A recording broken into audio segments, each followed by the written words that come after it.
제가 방송을 찍어서 업로드를 해드렸는데 너무 중구난방이기도 하고 안 해도 될 말들을 너무 많이 한 것 같아가지고 제가 좀 다시 정리를 해서 지금 녹화를 하고 있습니다. 그리고 마스크를 쓰고 말을 하면은 이게 좀 노이즈가 더 많이 생기는 것 같아. 그래가지고 마스크도 좀 벗고, 그치만 내가 누군지는 알 수 없게끔 선글라스 같은 걸 끼고 방송을 다시 녹화를 하면서 포인트들을 조금 잡아보도록 할 거예요. 근데 어그로가 좀 있어요. 제목이 조금 어그레시브한 면이 있기는 한데 사실 뭐 별다른 내용은 없고요. 그냥 저런 것들을 기반으로 26년도부터 30년도까지 많은 격변이 있을 것 같고, 시장 흐름이 앞으로 어떻게 될 건지 그냥 뇌피셜적인 이야기를 가볍게 해보도록 할 거예요. 그리고 두 번째로는 먼저 언급하고 싶은 부분은, 이제 사람들이 항상 조금 많이들 궁금해 하시죠. 차트가 먼저냐 재료가 먼저냐 라고 조금 많이 물어보고, 이제 저한테도 많이 질문을 해요. 이제 거시경제에 대한 해석은 잘 안 하시고 기술적 분석만 하시냐 물어보면은, 저는 이제 예전부터 나는 그냥 기술적 분석만 한다, 그러니까 거시경제를 보기는 하는데 일종의 방향성을 주기 위한 순간적인 트리거 정도로만 생각을 하지 원래 모멘텀 자체는 바꿀 수 없다 라고 생각을 하고 있어요. 그래서 여기에 대한 얘기부터 먼저 할 거고, 그렇긴 해도 뭐 욕은 할 수 있다, 뭐 트럼프 욕이라도 하면서 트레이딩 해야지, 뭐 이런 얘기입니다. 그래서 별 내용은 없습니다. 별 내용은 없는데 그냥 재밌게 한번 봐주시고, 앞으로 내가 시장을 어떤 마인드 셋업으로 투자를 해야 되는지와 내가 어떻게 공부의 방향성을 잡고 공부를 해야 되는지, 여기에 대한 얘기거든요, 결국에는. 그리고 앞으로 어떤 섹터들이 유망할지, 그리고 비트코인이 왜 그랜드 사이클 슈퍼 상승으로 갈지에 대한 뇌피셜적인 이야기를 가볍게 해볼 거예요. 그래서 지금 이건 아까 전에 제가 업로드 드렸던 영상이잖아요. 근데 그 영상은 오늘은 이제 비공개로 조금 돌렸고, 근데 제가 이걸 1시간 반 동안 떠든 거여가지고 다시 하기가 쉽지가 않더라고요. 그래가지고 일단 이렇게 대놓고 이중으로 방송을 녹화를 해보도록 하겠습니다. 참 어떻게 바라봐? 어떤 얘기들 어디서부터 해야 될지를 모르겠다 지금. 사실 별 내용이 없어요. 별 내용 없는데 열심히 떠들었어요. 열심히 떠들었는데 굳이 안 해도 될 말들도 조금 했고, 이제 일의 순서가 있는데 너무 순서 없이 조금 중복되는 얘기도 많이 한 것 같고 해가지고 제가 1시간 반을 쉼없이 찍었지만 다시 한번 녹화를 해보도록 하겠습니다. 또 제가 이번에는 마스크를 벗고 선글라스를 끼고 방송을 해요. 이 정도만 돼도 사실 나 못 알아볼 거 아니야, 밖에서. 그죠? 저는 유명해지고 싶지는 않아요. 그런 생각을 좀 갖고 있습니다. 일단은 제목이 조금 어그레시브하죠. 결국에는 세상은 보이지 않는 세력들이 지배하고 있고, 얘들은 천재다. 천재가 아니라 쉽게 말하면 시스템 운영자다. 이렇게 조금 말씀을 드리도록 할게요. 그래서 뭐 이런 애들이 뭐 JP 모건, 뭐 로스차일드, 그리고 록펠러 하면 뭐 우리가 모르는 딥스테이트 세력들 이죠. 뭐 CIA 뭐 이런 애들이죠. 결국에는 그러니까 딥스테이트는 여러분들 쉽게 말하면은 정권은 계속 교체가 되잖아요. 근데 정권이 교체되면서도 계속 유지할 수 있는 시스템을 갖고 있는 집단들을 우리는 딥스테이트라고 해요. 대표적으로 CIA가 있죠. CIA도 딥스테이트인데, 그리고 뭐 일루미나티, 딥스테이트 하면은 이제 프리메이슨이랑 일루미나티 뭐 이런 이야기들도 많이 나오는데, 실제로 일루미나티는 공식적으로는 해체가 됐어요.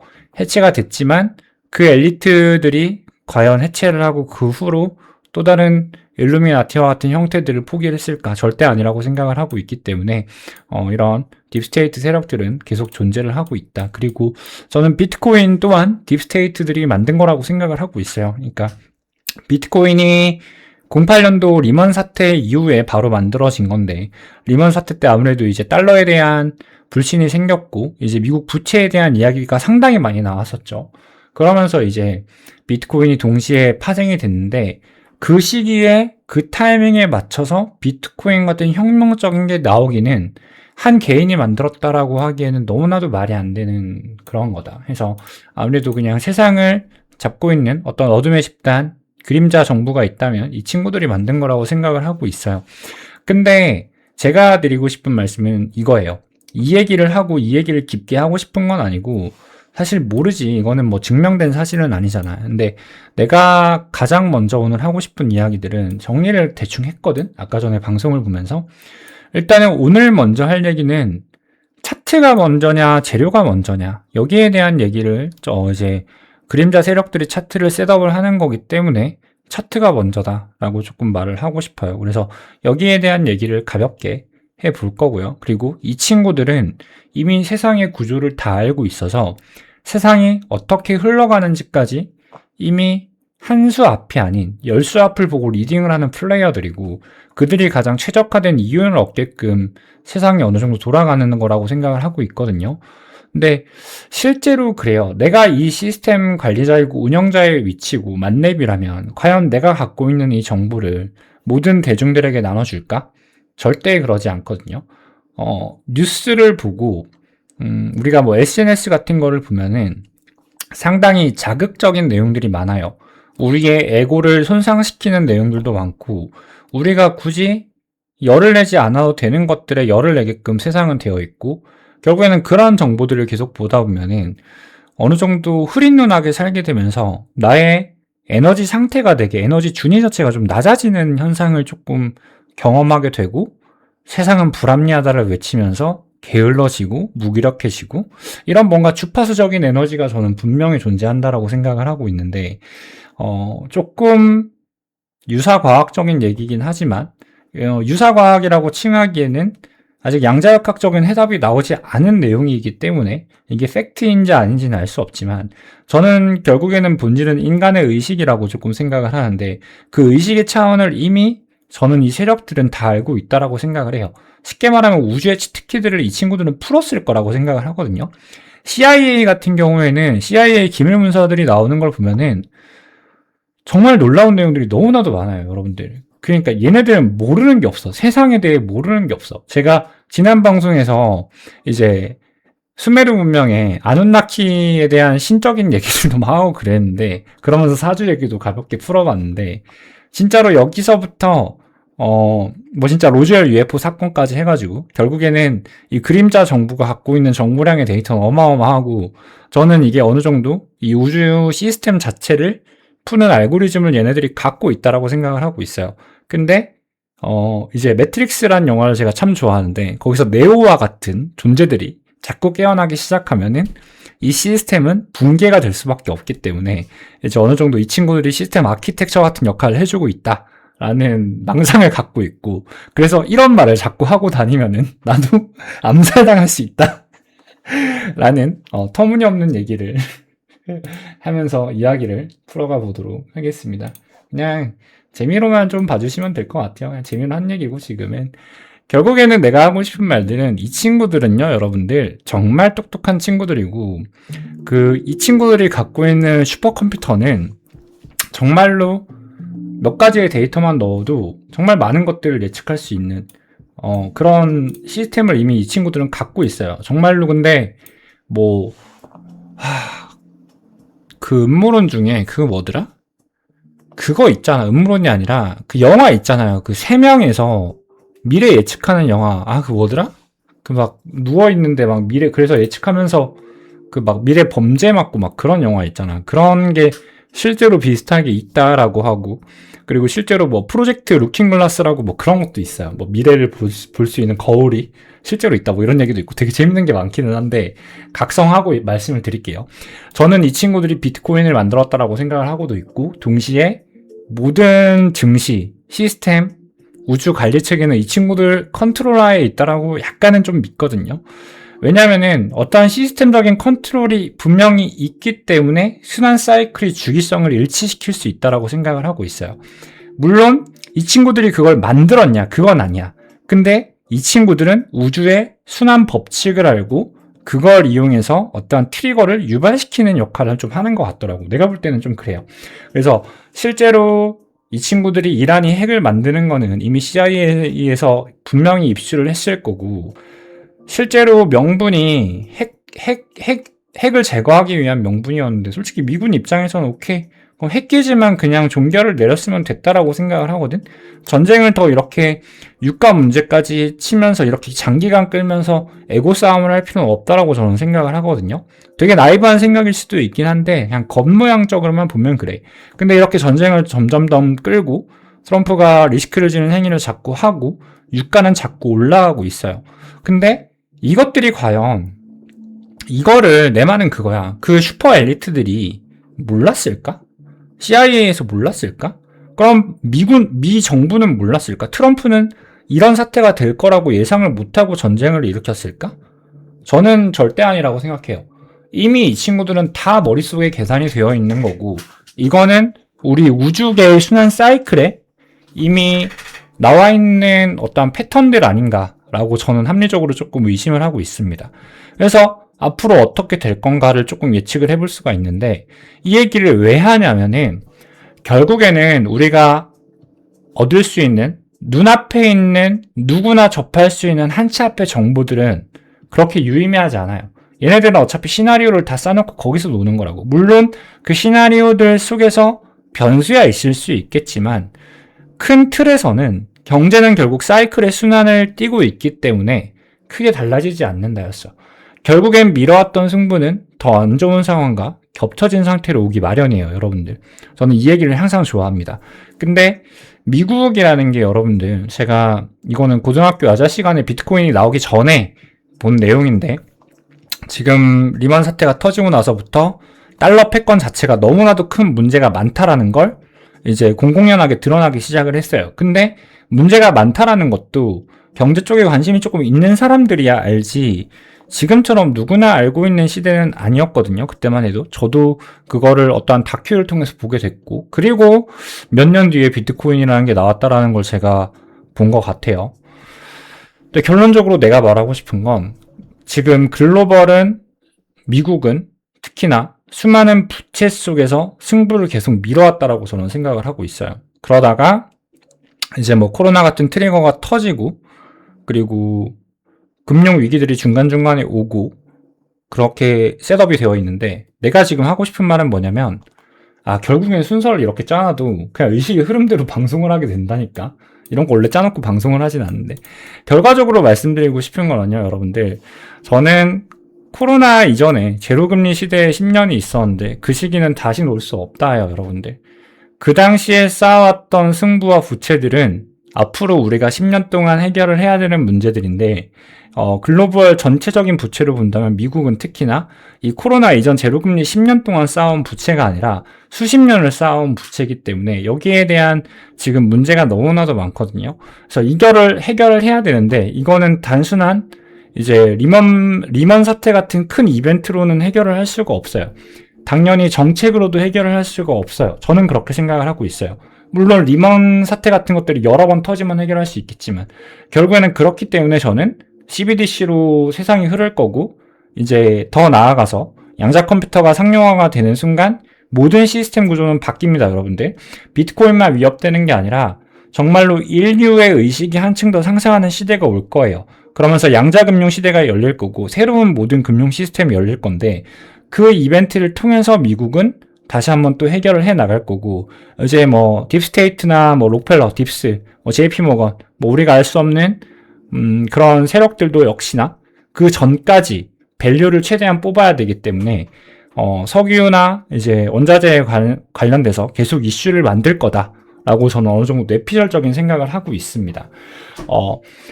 결국에는 그래서 제가 생각하는 건 그거예요. 눈앞에 있는 뉴스가 필요가 없는 게, 트럼프가 영 엄청 똑똑한 친구예요. 엄청난 사람이야, 이 사람은. 근데 이 친구 지금 하는 행동 봐봐. 제가 지금 단적으로 차트를 잠깐 보여드릴게요. 엊그저께 차트 보여드릴게요, 여러분들. 야, 무슨 아주 그냥 이 트럼프 가오가이고, 이 친구 막 어그로란 어그로는 다 끌었어요. 마치 이란이랑 종전할 것처럼 막 해놓고서, 이때 무슨 마치 종전 발표할 것처럼 막 떠들어 놓고 이때 아, 나 니네 아쉬울 거 없다. 니네 지금 한 달 안에 항복 안 하면 나 니네 기지 다 때려 부실 거다라고 말해서 이렇게 차트가 내려갔잖아. 그죠? 그러면은 일반적인 대중들은 트럼프 때문에 차트가 내려갔다라고 생각을 해요. 근데 저도 트럼프 정권이 와서 트럼프가 너무나도 많은 노이즈와 업보를 쌓고 있다는 생각을 좀 하거든요. 근데 이 친구들 때문에 한두 파동 더 내려가는 스키징은 나올 수 있어도 이거는 원래 조정을 받아야 되는 차트였어요. 자, 제가 차트 설명을 드릴 때 여러분들, 저는 여러분들한테 최대한 쉽고 직관적이게 전달을 드려야 돼요. 그렇기 때문에 복합적인 이론들에 대한 설명을 안 드리고 심플하게 임펄스냐 ABC냐만 보고, 요즘은 뭐 RSI 다이버전스 다 볼 수 있으니까 다이버전스에 대한 얘기를 하면 설명을 드리는데, 자, 그런 예시로 어렵게 설명할 거 없이 지금 이 차트를 보면 추세가 하나가 터졌죠. 추세가 터졌는데 여기서부터 1시간 봉 하락 다이버전스가 트리플 형태로 누적이 됐어. 그러면은 1시간 트리플 하락 다이버전스 걸렸고 추세가 터졌는데, 여기서는 당연히 여기에 대한 기저되돌림인 382 내지 618 이 정도 사이징의 M파동 조정은 나왔어야 되는 위치인 거야, 원래. 그러면은 여기에서는 심지어 이 소파동 자체가 제가 이때 보고 있었는데 비트코인으로 이게 M파동이더라고. 아, 하락하겠구나. 하락할 것 같았어요. 근데 역시나 하락을 했죠. 그래서 이거는 사실 트럼프 때문이라기보다는 차트적인 모멘텀이 먼저 나왔어요. 먼저 나왔고 트리거로 하방해 준 건데, 일반적인 개미들은요, 기술적 분석을 하지 않는 혹은 일반 투자자분들은 트럼프 때문에 차트가 이렇게 구겨졌다고 생각을 해요. 그럼 이거는 왜 반등 나왔을까? 이거는 왜 반등 나왔어? 뭐 트럼프가 호재 말했어? 아니잖아요, 여러분들. 단순히 우리는 그냥 내려갈 자리에서 내려가고 올라갈 자리에서 올라가요, 여러분들. 그래가지고 제가 실제로 이 얘기를 옛날부터 정말 많이 했어요. 저희 이제 21년도 때였거든요, 이때가. 21년도 12월 27일 날도 이제 차트에 대한 얘기를 했어요. 27일 날도. 이때 아닌가? 아, 이때다. 이제 비트코인 내려갈 때. 이거는 어차피 내려가야 되는 차트였다. 그래가지고 재료를 이용하는 방법에 대한 교육을 했는데, 이 당시에 하락을 할 때도 메인 하락의 트리거는 제 기억에서는 그거였어요. 테슬라가 비트코인으로 차량 구입을 승낙하지 않겠다라는 이슈가 뜨면서 차트가 하락을 했는데, 제가 숏을 치고 있어요, 이때. 그냥 내려가는 차트였어요. 이미 한 사이클이 끝나고 다이버전스 누적되는 엔딩 다이아고널이 나왔던 거기 때문에, 항상 내가 말하잖아. 한 추세가 종료가 되면 그 추세에서 60%에서 70%의 조정은 원래 나오게 되어 있다. 이게 자연계의 이치다. 근데 사람들은 이때 그러니까 일론 머스크 욕을 한단 말이야. 일론 머스크 때문에 비트코인이 내려갔다. 저도 18년도 때, 기억이 정확히는 안 나는데 18년 때 비트코인 하다 돈을 정말 많이 날렸는데, 그때 저희 나라 법무부 장관이, 근데 이건 좀 잘못됐어. 이거는 한 나라의 장관이 그런 식으로 말을 해도 되나 생각을 하는데, 법무부 장관님께서 우리 가상화폐 거래소 대한민국 폐지시키겠다는 발언을 하면서 차트가 쭉 내려갔거든요. 그러니까 아무래도 그것 때문에 미달이 나온 것 같기는 해. 그러니까 결론적으로 말하면은 어떠한 호재나 악재 때문에 차트가 가야 되는 템포에서, 예를 들면 임펄스 1, 2, 3, 4에 5 미달이 나오고 악재 때문에 여기를 못 찍고 내려가는 경우는 있고, 혹은 1, 2, 3, 4, 5를 찍어야 되는데 이제 여기서 호재 때문에 한두 파동 더 날아가는 거는 있을 수는 있어요. 근데 그런 호재나 악재들로 인해서 진짜로 펀더멘탈 자체가 흔들리는 게 아닌 이상, 쉽게 말해서 트럼프 같은 발언들 때문에, 정책 때문에 진짜로 이 종목에 대한 헤리티지 자체가 흔들리는 게 아닌 이상은 원래 가야 되는 자연계 사이클로 가요. 그리고 펀더멘탈 자체가 흔들릴 정도의 악재가 있잖아? 그러면 이 차트를 만드는 마켓 메이커들은 그거를 이미 안단 말이야. 얘네들은 슈퍼 엘리트들이라고. 세상에 우주의 비밀을 모르는 게 없는 집단이라고. 얘네는 알아요. 그러니까 그 전에 다이버전스를 띄우고 하방 패턴을 주고 개미들한테 물량을 먼저 넘길 생각을 한단 말이야. 무슨 말인지 아시겠어요?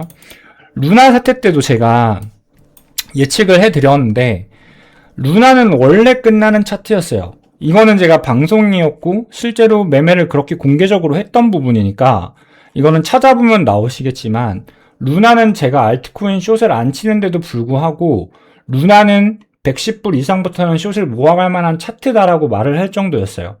그 정도로 엉망이었어요. 그 정도로 피날레가 나오던 종목이었어요. 이처럼 모든 차트에는 시그널이 나와요. 하락 시그널이 나와요. 그리고 이때도 봐봐. 나는 비트코인이 결국에는 오파동 올라갈 거라 했었어, 이때부터. 그래서 내가 이때 노래를 부른 게 비트코인 지금 손절하지 마세요. 바닥 나오고 있으니까였어요. 근데 내가 이거 올라갈 줄 어떻게 알았겠냐. 내가 무슨 뭐 트럼프야? 그냥 일개 기술적 방구석 트레이더잖아. 그럼에도 불구하고 사이클적인 해석이 자연계적으로 된단 말이야. 왜냐면은 늘 패턴은 답습되기 마련이니까. 그렇기 때문에 제가 제 트레이딩 로그를 찾아보시면 아시겠지만 큰 틀을 벗어나지 않고 거의 다 고점과 저점을 예측을 하고 있는 거예요. 저는 거시경제에 대한 방향성을 분석하는 사람이 아니라 기술적 분석만 하는 사람이에요. 그러나 이제 ETF가 비트코인으로 편입이 되면서 나스닥과 커플링 현상이 강해지다 보니 예전과는 다르게 지금은 나스닥도 분석을 해야 되고 이러다 보니까 어느 정도 흐름에 대한 파악은 계속하고 있고 저도 이슈들에 대한 체킹은 해요.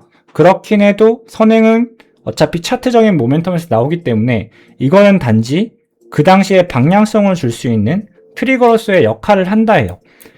결국엔 내가 말하고 싶은 건 트럼프 욕해도 좋아. 우리 그래도 투자하는데 너무 힘들잖아. 누구 욕할 사람은 있어야지. 근데 결국엔 걔네들 때문에 그렇다라고는 말 못해요. 그러니까 차트가 이렇게 흘러갈 게 걔네들 때문에 이렇게 흘러갈 수는 있고 혹은 이렇게 요동을 쳤다가 흘러갈 수는 있는데 결국에는 원래 이상적으로 맞춰야 되는 가격까지는 움직이게 되어 있다. 다만 이게 타임 프레임이 좁아질수록 즉슨 파동의 단위가 분단위로 쪼개질수록 소파동 내의 스키징이나 노이즈 현상은 더 커질 수는 있다. 그치만 원래 가야 되는 자연계 사이클대로 간다. 저는 조금 이 말을 드리고 싶어요. 그래서 이게 왜 노이즈가 왜 생기냐 정도는 여러분들도 아실 건데 제가 대북주로 조금 예시를 들어드리면요. 이제 북한에서 이제 동해안으로 미사일을 쏴요. 이렇게 뽕 쏴요. 우리나라 악재잖아. 그죠? 그러면은 대북주가 여러분들 대북주가 하방으로 쳐요. 하방으로 치는데 이게 기관들은요 매뉴얼이에요. 이 기관들 매뉴얼인데 얘네들은 스타번팅을 다 걸어놓고 하게 되어 있거든요. 근데 이게 대북주에서 미사일 날렸다라고 악재가 뜨면은 어떤 트릭으로 인해 관성을 타지면서 얘네들이 스타번팅을 연속으로 터트리면서 스키징이 빵빵빵 난단 말이야. 그래서 차트가 원래 이만큼만 하락해야 될 게 한두 파동 더 하락하는 경우는 생겨요. 그렇긴 하나 이제 북한에서 미사일 쏘면은 예전에 주식하던 분들은 야 북한에서 축하포 쏘졌다는 말을 했어요. 왜냐면은 순간적인 스키징 때문에 내려갈지라도 이건 리커버리 되거든. 그래서 여기서 핫다 하면은 반대 먹을 수 있거든. 왜냐면 북한에서 미사일을 날렸다라고 한들 대한민국 영토에 미사일을 날린 건 아니잖아. 이거 원래 하던 패턴이잖아. 처음 날렸을 때는 리커버리 안 될 수도 있지만 중간중간에 했는데 별일 없었어. 그러면 우리는 회복되는 걸 안단 말이야. 근데 기관 시스템 트레이딩 때문에 스탑로스가 나긴 한단 말이야. 비트코인도 마찬가지예요. 그래서 이런 메커니즘 때문에 소파동 내에서 어떠한 악재로 노이즈는 발생시킬 수 있다. 그렇긴 하나 예를 들면은 제가 엘리어트 웨이브로 설명을 자주 드리기 때문에 엘리어트 웨이브로 설명을 드리면은 이 저점을 깨는 경우는 잘 없어요. 그런 경우 때문에 저점을 훼손시켰다 깨는 경우는 잘 없고 내려갈 차트에서 고점을 올렸다가 내려가는 거는 이거는 있다. 이거는 익스펜디드 플랫이 있기 때문에 가능은 하다. 호재 때문에 과열된 조정이 나오긴 하죠. 그렇지만 시작점을 깨는 경우는 잘 없다. 시작점 깨면 이거는 다시 봐야 되는 차트예요. 여기 분석이 잘못된 거겠지. 자, 요런 거 정도는 있다. 그렇기 때문에 그렇게 유의미하지 않습니다. 그리고 이미 제가 말하고 있지만 이미 이렇게 지구를 컨트롤하는 세력들은 다 알고 있다. 얘네가 다시 한번 말하지만 이란이 핵 만드는 거 몰랐을까?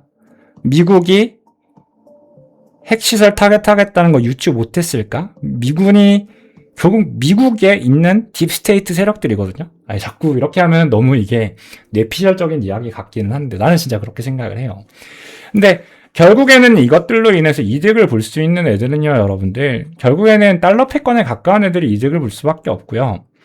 그리고 이제 석유, 유가를 갖고 있는 애들이 이점을 볼 수밖에 없어요. 근데 JP 모건은 아니고 석유로 대표적으로 부자가 된 가문 중에 록펠러 가문이 있죠. 지금 록펠러의 영향력이 어느 정도인지는 우리가 알 수는 없긴 하지만 대체적으로 이런 딥스 세력들은 석유 에너지를 많이 갖고 있고 이것들로 인해서 경제를 컨트롤하기 시작을 해요.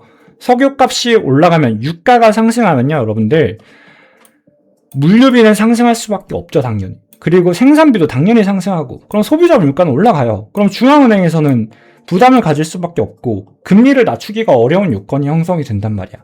그래가지고 안 그래도 우리의 글로벌 시스템은 레버리지로 인해서 지금 여기까지 성장을 해왔고 잘못된 시스템 체계 때문에 달러 패권이 사실 조금 이상한 부분이 너무 많은데 그런 것들로 인해서 수십 년간 부채를 쌓아왔고 그게 코로나라는 트리거로 인해서 드러나기 시작했는데 코로나 때 또 이해가 안 가는 거야. 지금 우리나라 환율 오른 게 원인을 파고 보다는요. 결국에는 코로나 때 한국은행에서 얘네들이 정책 컨트롤을 잘 못했어요. 그것 때문에 환율의 리스크를 지금 지고 있는 거거든요. 제가 그래서 예전에 환율 차트 분석하면서 환율 1,500원 넘게 갈 거예요 라고 분석을 종종 해드렸는데 실제로도 밖에서 내가 야 지금은 그냥 테더나 달러 많이 사놔라고 말을 하면은 들려오는 말이 뭐냐면 야 하이닉스가 삼성이 순수익이 얼마인 줄 알아? 이런 얘기들을 저한테 정말 많이 했어요. 그래서 지금 어떻게 됐냐? 걔네 300조 400조 벌어도 올라가잖아. 이게 단순히 그런 시스템이 아니라니까. 인가성 자체가 그렇게 직관적이지 않아요. 미뤄왔던 승부들의 사이클이라니까. 결국에는 일어날 일은 일어나게 되어 있다고. 그렇기 때문에 저는 내가 하이닉스 매출도 모를까? 내가 그걸 모를까? 나 전업 트레이더 6년째 하고 있는데 내가 더 하지 않겠어? 그럼에도 불구하고 내가 그냥 짝대기 몇 개 그어서 방송하는 거라고 생각해? 아니에요, 여러분들. 보통 우리가 알고 있는 것들의 10분의 1 정도밖에 전달을 못한대요. 근데 난 심지어 투자자고 내가 말하는 거에 있어서 어느 정도 난 책임감을 갖고 지금 방송을 하고 있다 보니까 내가 알고 있는 모든 정보에 대해서는 제공을 해드릴 수가 없어요. 그렇게까지 방송을 할 만한 것도 아니고 이게. 근데 내가 그걸 모를까? 내가 그냥 짝대기 그어놓고 말하는 것 같아? 그냥 어느 정도 저는 흐름 파악이 되니까 말하는 거거든요?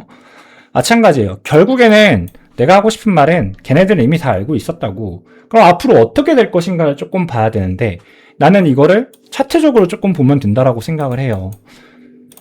지금 유가를 보면은 앞으로 유가 WTI 분석해 주세요. 뭐 이런 말 되게 많이 하셨어요. 라이브 방송하는데. 그럼 제가 여기까지 갈 거라 했어요. 유가 여기서 못해도 50%는 더 반등할 것 같은데요 라고 말을 했어요. 자, 그 이유는 뭐다? 그냥 대충 짝대기 그어 드릴게요. 로그 차트로 봤을 때 메인 트렌드 라인 여기 닿을 것 같은데 여기 액션 할 것 같은데 그리고 이 액션 구간이 피보나치 1.618 익스텐션이랑 공교롭게도 겹쳐지네. 그럼 우리는 여기 리테스트 하러 가지 않을까? 그럼 여기 리테스트 하러 가면은 고점 대비 50% 더 올라야 돼요. 야, 닌 이걸 분석이라고 하고 있냐? 라고 할 수가 있는데 거래량적인 측면도 있고요. 지금 당장 이게 하락으로 진행이 안 되면은 결국엔 유가는 더 올라요. 근데 이거보다 선행하는 차트들이 상당히 많다. 블렌트 차트도 그렇고 대표적으로 선행하는 차트들인데 얘네들이요, 여러분들. 제가 유가가 왜 오를 거라고 하고 있냐면 얘네들이 이미 추세를 만들었어요, 종목이. 야, 무섭지 않냐, 이거 보니까? 여러분들 WTI만 봤죠?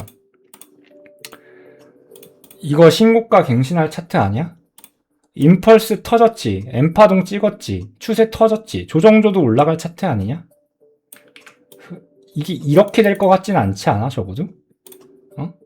근데 조금 더 슈퍼사이클적으로 보면 더 소름 돋을걸? 아이고, 진짜 이거는 대형 사태였다, 진짜. 이것도 봐봐, 지금. 임펄스 메인 사이클에서 터지고 올라갔죠. 그리고 브로드닝 웨지로 엠파등 조정 주고 임펄스 터졌어. 어떻게 되겠어? 제가 이거랑 정확한 예시로 예전에 설명드린 게 현대차랑 하이닉스였어요. 현대차랑 하이닉스 오르기 전에 제가 여러분들한테 이렇게 분석을 해드려서 현대차랑 하이닉스 엄청 많이 올라갈 거다라고 내가 분석을 해줬거든. 그리고 내가 안 샀지. 지금도 마찬가지야. 지금 패턴학적으로 보면 충분히 유가는 여기서 더 분출이 나올 수가 있는 형태고 어찌됐건 얘가 먼저 선반영된 펄스를 띄웠기 때문에 얘도 결국에는 따라올 확률이 높아요. 그러면 익스텐션 라인까지 맞춰줄 수 있다라고 보는 게 어느 정도 분석적인 기술적 분석이라고 생각을 하거든. 물론 바로 올라가진 않을 수도 있어. N파동 때리면서 지그재그로 플레이할 수도 있어. 어떻게 올라갈지는 모르고 시기조차도 예측하기는 어려워. 그럼 우리가 기술적 분석을 이렇게 했을 때 이거를 이제 록펠러가 몰랐을까? 그럼 이렇게 됐을 때 누가 돈을 버는데? 록펠러가 돈을 벌어요, 여러분들. 석유를 쥐고 있고 달러 패권에 가까운 애들이 돈을 벌어요. 결국에는 전쟁을 하면은 미국에서도 피상적인 면으로는 트럼프가 욕을 먹겠지만 얘네도 어드밴티지가 상당히 강해지고 있다고. 그러니까 전쟁은 종식이 날지언정 이미 유가는 추세를 분출했기 때문에 트리거가 터졌다라고 리딩을 하는 게 맞다라고 저는 생각을 하고 있어요. 그러면은 전쟁은 종식이 될지라도 유가 문제에 대해서는 쉽사리 원점 되돌림으로 회귀할 일은 없다예요. 항상 터질 때가 되면 터지는 거야. 그럼 유가가 올라가면은 우리는 잘하면 스태그플레이션도 대비를 해야 되는 상황이야. 무슨 말인지 알겠죠? 왜냐면은 에너지 가격이 올라가면 인플레를 자극할 수밖에 없단 말이야. 근데 인플레는 금리 인하를 막는 구조예요. 그럼 뭐야? 우리가 과거에 수십 년을 제로금리 시대로 살았는데 거기에 대한 대비를 코로나 때 우리는 분명히 잘못했어요. 코로나 때 오히려 가속을 시켰단 말이야, 내가 볼 때. 업보를 더 쌓았어요. 그래서 이제 조금 10년 동안 우리가 갚아야 되는데 전쟁까지 겁나 가고 있어. 유가 폭등하기 직전이야. 71년도 오일 쇼크 아시죠? 닉슨 사태. 유가에서 반응이 나온다라는 건 여러분들 정말 위험한 신호예요. 근데 지금 추세가 이렇게 터지고 있다라는 거는, 자, 여기서 잠깐 더 설명드릴게요. 야, 이거 추세 터질 때 얘네들이 이거 다음 추세 터질 거 예측 못했을까? 내가 하고 싶은 말은 이거야. 이렇게 보면은, 차트적으로 보면은 이미 일어날 사이클은 일어나고 있다라는 직관적인 생각이 들지 않아요, 여러분들? 단지, 그러니까 우리는 결국엔 자연계의 이치는요, 여러분들, 고립계 속의 엔트로피는 항상 증가하는 방향으로 파생이 돼요. 그렇기 때문에 핵미사일을 만들어낸 이상 핵폭탄은 터질 수밖에 없는 게 만고불변의 법칙이에요. 전쟁은 언제든지 터질 수 있고, 이란발 전쟁, 중동발 전쟁은 예측하기가 너무나도 쉬운 분야고, 이거를 얘네들이 몰랐을까? 먼저 나온다니까? 얘네들이 차트를 만들었다라는 게 아니라 인과성이 하나부터 출발이 되면서 자연스럽게 만들어지는 거예요. 구조라는 건 그런 거거든요, 여러분들. 이게 세상의 구조거든요. 그렇기 때문에 지금 당장 트럼프가 무슨 말을 한다라고 해서 혹은 어떠한 호재를 갖고 온다 해서 이 모멘텀을 막는 거는 현실적으로 불가능하다. 이 모멘텀은 수십 년간 쌓아온 원인에 대한 결과값들이다라고 저는 말을 하고 싶어요. 그러면 앞으로 어떻게 될까? 전쟁은 종결이 날 수는 있겠지만 제재 없으면 한 달 안에 정말로 이란 에너지 시설 다 폭파시킬 수도 있겠구나. 그래서 여기에 대한 임펄스를 확장을 시킬 수도 있겠구나. 그럼 유가는 더 올라가고 우리는 돌아올 수 없어요, 여러분들. 원점 되돌림은 불가능하다고. 우리나라 큰일 났다고, 지금. 원자재에 정말 많은, 진짜로 지금, 여기까지는 갈 필요 없고, 결국에는 실물 자산과 자산 시장에 압박을 줄 수밖에 없어요, 여러분들. 그죠? 여기까지는 어떻게 보면은 당연한 얘기잖아요. 그죠? 근데 내가 지금 이 얘기를 왜 하냐? 왜 했지? 자, 보면은 결국에는 차트가 먼저냐, 재료가 먼저냐에 대한 얘기를 하고 싶어서 이런 장황 얘기를 한 거다. 이미 차트를 만드는 애들은 다 예측하고 있다. 미래에 어떤 이슈들이 터질지. 물론 얘네들이 차트를 만든다라는 말은 틀린 해석일 수도 있어요. 필요충분 요건 성립이 안 되니까. 그치만 원인 인과성이 반복이 되면서 차트를 만드는 거고, 그렇기 때문에 피보나치 구조를 따르는 거기 때문에 이미 터질 일들에 대해서 하나의 나사가 빠지면서 시작이 되기 시작했다. 그리고 록펠러나 딥스테이트 같은 애들은 이 흐름을 누구보다 빠르게 인지하고 읽고 있다. 그럼 이 친구들은 이거를 이용해서 돈을 벌고 국민들이 저주파 상태에 있게끔 셋업을 저는 하는 거라고 어느 정도 조금 뇌내망상을 하고 있다. 그래서 이 얘기를 조금 드리고 싶습니다. 그래서 결국에는 여러분들 기술적 분석을 할 수밖에 없어요. 막말로 트럼프가 내일 무슨 말 할지 우리가 어떻게 아냐. 어떻게 아는데. 그 막말로 트럼프가 좋은 말 해도 순간적으로 올라갔다 바로 역추세 꽂잖아. 나쁜 말 하면은 내려갔다가 바로 역추세 꽂잖아. 메인 모멘텀이 틀어졌어? 메인 모멘텀이 안 틀어진다고 나 지금 이 말하고 싶은 거야. 진짜로 어떠한 펀더멘탈을 흔들 정도가 아니라면 그래요. 이미 지금 전쟁이 시작이 됐고 유가가 트리거로 시작이 됐기 때문에 이미 모멘텀은 시작이 됐어요. 여기서 전쟁 끝난다라고 해서 단기적으로 희망은 품을 수 있겠지만 이 관성 자체는 못 바꿔요. 제가 볼 때는 그래요. 그렇기 때문에 결국에는 저는 이제 리셋 시기가 한 번은 와야 된다라고 생각을 해요. 근데 이게 명리적인 데사이클에 대한 얘기를 제가 해드렸죠. 해저축 때 보통 메인 사이클에 대한 저점이 나온다라고 했죠. 지금 나오는 사이클은 플럭추에이션이 큰 그냥 단기 충격파일 수도 있기는 해요. 그리고 제가 2030년도 31년 때 나온다라고 보고 있는 하락은요. 증시의 하락이 아니라 그냥 새로운 금융 시스템의 시작이라고 보고 있거든요. 이건 조금 다른 얘기인데, 그러니까 얘기가 3000% 자꾸 빠지잖아. 근데 지난 방송에서 너무 많이 빠져가지고 제가 지금 다시 정리를 조금 해드리고 있는 거예요. 근데 다 연결되는 얘기니까 우리 그냥 재미로 한번 들어보자고. 결국에는 미국은 그 미뤄왔던 부채들, 그리고 글로벌에 가진 부채들은 양자 컴퓨터가 활성화가 되기 시작하면서 양자금융 시대가 열릴 거고 CBDC가 추진이 되면서 우리가 지금 기존에 알고 있던 모든 틀들이 바뀔 거고 세상 자체의 의식 차원이 바뀌어질 수밖에 없어요, 여러분들. 양자 컴퓨터는 여러분들이 상상하는 것 이상의 문명이거든요, 여러분들. 나는 그래서 진짜 UFO와 접선할 수 있을 것 같아. 이제는 더 이상 숨길 수 없는 정도의 문명이 발달되고 있는 것 같다는 생각도 한다니까. 뭐 각설하고 2030년도부터 33년도에 저점을 찍는 거는 저는 그냥 아예 새로운 패러다임 전환이라고 보고 있고 그 전까지 마지막 패러다임의 전환을 남겨두고 있기 때문에 플럭추에이션이 강할 수밖에 없겠지만 그게 26년도에 발생할 수도 있다. 그리고 27년도에 리커버리가 나올 수도 있다라고 조금 보고 있는데 그 리커버리에서 증시가 다시 한번 신고가를 칠 수 있을지에 대해서는 의문을 조금 가질 필요가 있다. 왜냐면은 에너지적인 문제는 우리가 해결을 하지 못했기 때문에 그래요. 근데 여기서 약간 너무 힘들다. 물 한 모금만 먹고 원테이크로 찍으면 진짜 힘듭니다, 여러분들.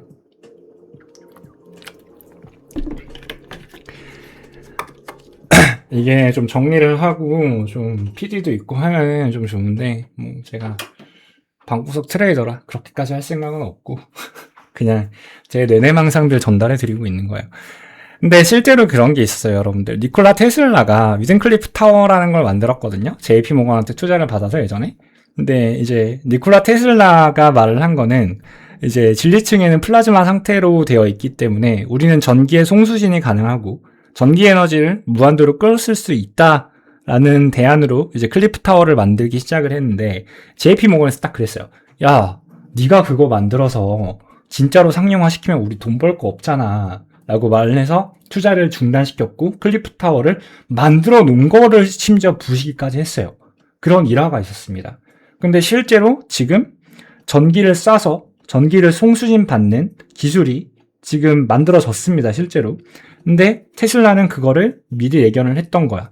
그래서 테슬라가 한 말 중에 가장 유명한 여러 말이 있는데 테슬라는요, 여러분들, 그러니까 전기 에너지는 공짜로 쓸 수 있다라고 말을 한 사람이에요. 근데 실제로 이제는 거기에 점점 가까워지고 있고 결국에는 반도체 슈퍼사이클을 타고 결국엔 에너지 싸움이 되거든요. 전기 에너지 싸움이 되는데 사실 시스템만 구축이 되면은 물론 인프라가 들어가는데 돈은 들어가겠지만 우리의 인류는요, 여러분들 석유라는 에너지를 쓸 필요가 없게끔 되어 있어요. 근데 이거를 얘네들이 모를까? 알고 있단 말이야, 얘네들도. 근데 얘네들은 석유라는 에너지원으로 세상을 통제해야 되기 때문에 결코 그 기술이 비약적으로 발전하는 데까지는 동의를 해주지 않고 있어서 시간을 조금 끄는 형태로 지금 셋업을 하는 것 같거든요, 제가 볼 때. 그래가지고 지금 유가를 이용해서 결국엔 세가리를 주물럭거리는 것도 상당히 파이가 큰데 내가 지금 이 말을 어디서부터 출발했지? 결국에는 내가 말하고 싶은 거는 잠깐만, 말이 너무 3000% 세니까 무슨 말 하다가 시작이 됐지?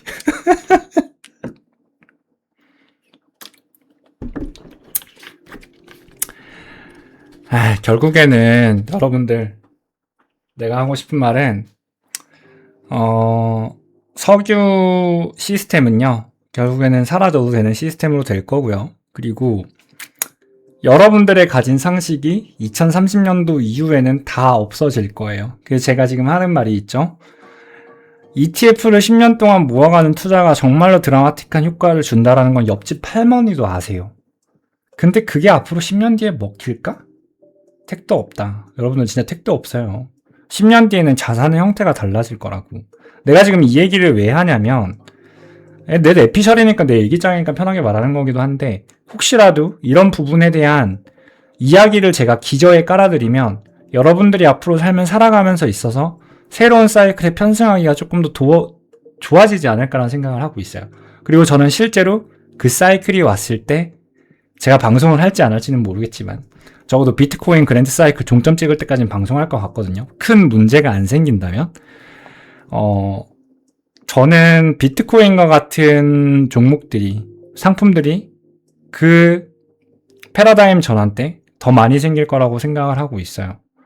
그래서 우리가 살아왔던 시기보다 2015년도에 비트코인을 살 걸 하는 그런 비트코인에 대처되는 것들이 많이 나올 거라고 생각을 하고 있고 우리는 패러다임의 이동을 같이 그쪽으로 전환을 하게끔 셋업을 해놔야 돼요.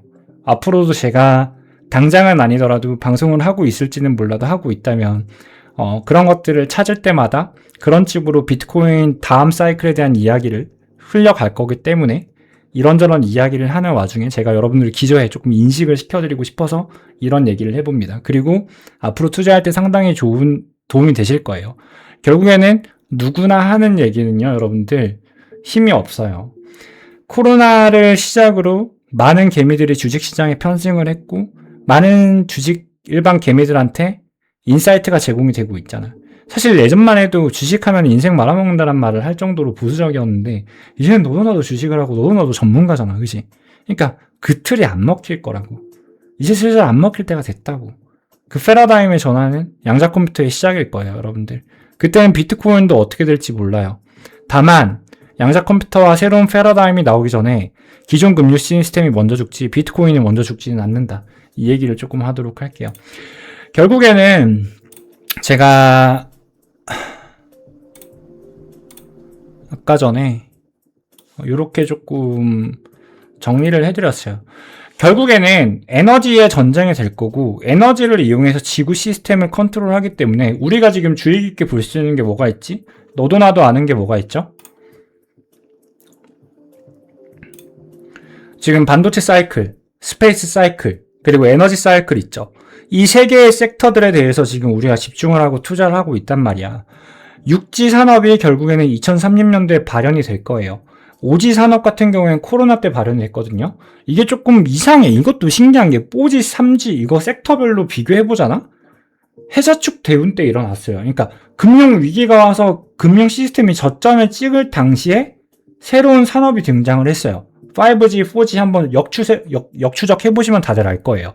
그래서 6G 산업도 아마 2030년도쯤에 제가 볼 때는 활성화가 되기 시작을 할 건데 그때까지 반도체 슈퍼사이클, 스페이스 슈퍼사이클, 그리고 에너지 관련해서 뭐 신재생 관련해서 사이클을 타기 시작하면서 이번에 석유의 문제, 유가에 대한 문제 쪽으로 트리거를 만들었기 때문에 이제 유가에 반할 수 있는 신재생적인 것들이 트리거로 또 터질 수도 있거든요, 여러분들. 그래서 지금 요거 세 개는 우리가 주요하게 볼 수 있는 부분인데 실제로 반도체를 제외하고 이제 스페이스나 에너지 관련해서는 템버거로 나갈 것 같은 주식들이 꽤나 많이 보이긴 해요, 제가 볼 때.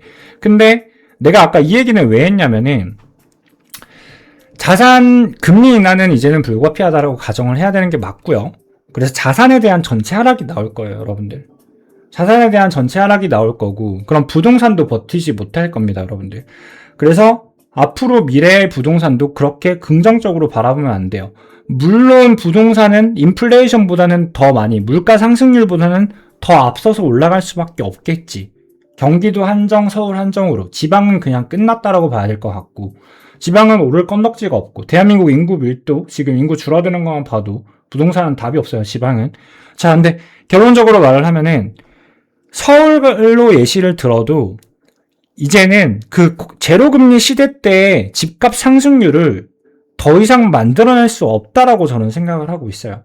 그래서 부동산 불패 신화도 이제는 그러니까 2030년도 이후 조금 더 멀리 보면은 조금 더 멀리 볼게요. 왜냐하면 부동산은 실질적으로 자산에서 가장 늦게 리스폰스가 나오는 거기 때문에 조금 더 먼 그림을 보면은 앞으로 10년 후에는 지금과 같은 부동산의 상승은 더 이상 기대할 수가 없게끔 세상 시스템이 저는 설계가 되어 있다라고 보고 있어요, 여러분들. 그래가지고 실제로 2029년도에 집을 팔아야 되나? 라는 생각도 갖고 있을 정도예요. 원점 되돌림이 저는 나올 거라고 보고 있고 그때 다시 저점 매수하는 거지. 이게 트레이더 본능이 있다니까. 집으로도 단타를 쳐야 되나 이러면서 약간 웃자고 한 얘기고. 그래서 결국에는 내가 하고 싶은 말은 에너지는 터져요. 에너지는 터질 수밖에 없고 금리나 불가피하고 자산에 대한 전체 하락은 나올 거예요. 근데 여기서 중요한 거 비트코인은 결국에는 전기 에너지로 채굴을 하고 있죠. 그러니까 마이크로스트레지인가? 그 어디 기관에서 비트코인은 에너지다라는 주장을 계속하고 있잖아요. 걔네들의 그 슬로건이 약간 이런 거잖아. 근데 실질적으로 비트코인은 에너지 그 자체는 아니지만 에너지를 치환을 할 수 있거든요. 그래서 에너지를 저장하고 화폐 단위로 증명하는 시스템은 될 수가 있어요. 그러면은 에너지가 상승하면은 결국에는 인플레가 오고 금리에 영향을 갈 수밖에 없고 이제 모든 증시는 이제 레버리지와 현금화 때문에 하방으로 갈 수밖에 없거든요, 여러분들. 근데 그 하방으로 갔을 때 다시 한번 슈퍼사이클의 최대 상승을 만들 수 있는 게 과연 증권일까? 어떤 거일까? 코스닥일까? 나스닥일까? 비트코인일까? 하면 저는 비트코인이라고 얘기를 하고 싶은 거예요. 그래서 제가 한 얘기를 계속 이어가시면 되는데 비트코인 같은 경우에는 보통 주식에 비해 늦으면 한 분기, 빠르면은 보름 정도의 편차를 둔 사이클을 진행을 하고 있다라고 제가 말씀을 드렸죠. 그래서 리스폰스가 가장 빠른 게 비트코인이라고 했어요. ETF가 들어오기 전까지만 해도 나스닥과 비트코인의 주기성을 관측해보면 늦게는 정말로 한 3, 4개월 정도 후에 반응이 나왔거든요. 근데 지금만 해도 얼추 보이지 않아? 지금만 해도 여러분들 나스닥이 조금 더 늦어요. 비트코인 조정 이만큼 나올 때 나스닥은 엠파동으로 조정 줬단 말이야. 비트코인 이렇게 추세 엠파동 그릴 때. 물론 가격적인 변화가 비트코인이 원래 더 큰 건 있으니까. 그러면 생각을 해보자. 지금 나스닥 차트 두 가지 볼 수 있잖아. 여기서 엠파동 주고 올릴 거냐 아니면은 엠파동의 항진이냐를 볼 수가 있는데 지금 제가 볼 때 나스닥이 신고가를 치면은 신고가를 친다 해서 새로운 임펄스를 만드는 건 조금 불가능한 것 같아요. 잘해봐야 익스펜디드 플랫 형태가 나올 것 같거든요. 과열된 조정. 익스펜디드 플랫 나오면 그 다음 조정은 더 클 수밖에 없어요. 지금 상태로는.